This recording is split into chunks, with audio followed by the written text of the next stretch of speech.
चांदनी ये गाना सबके इतना पसंद आयल कि दोबारा ये गाना के फरमाइश भइल बा तुहरा और हमरा सब कि ये गोई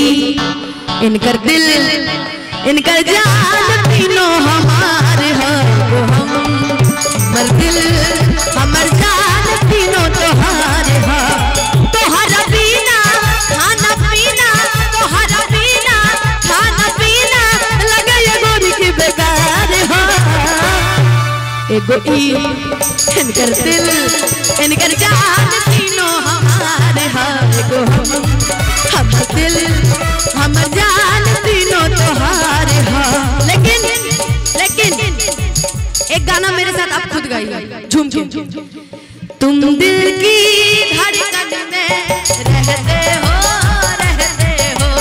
तुम दिल की धड़कन में रहते हो बाहों में आ जाओ सपनों में खो जाओ बाहों में आ जाओ सपनों में खो जाओ तुम दिल की धड़कन में रहते हो तुम दिल की धड़कन में रहते हो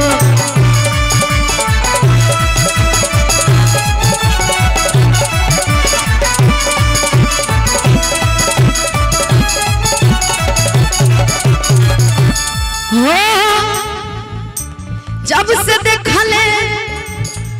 बानी रानी तोहरो चढ़ली जवानी हो कि ठीक से ना हम खाना खाने ना पीले पानी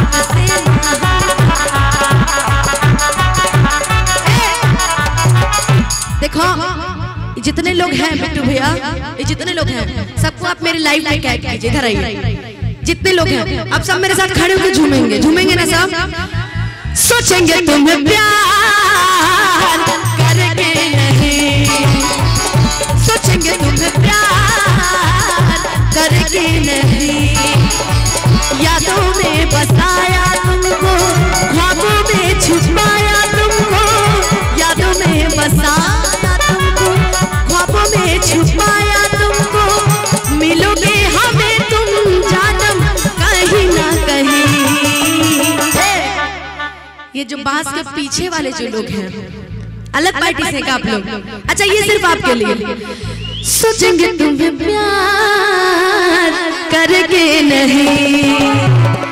सोचेंगे तुम्हें प्यार करके नहीं।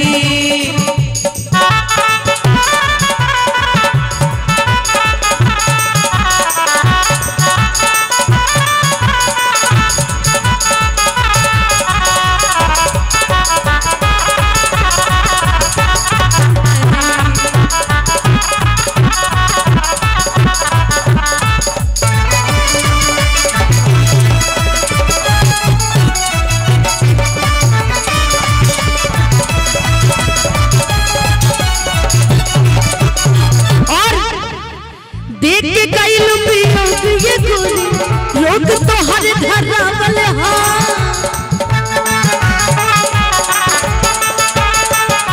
देख के कई लुकियों ये गोरी लोग तो हर धरावल कि पहले रही दीवानी हमता आप लोग के लिए कि पागल तो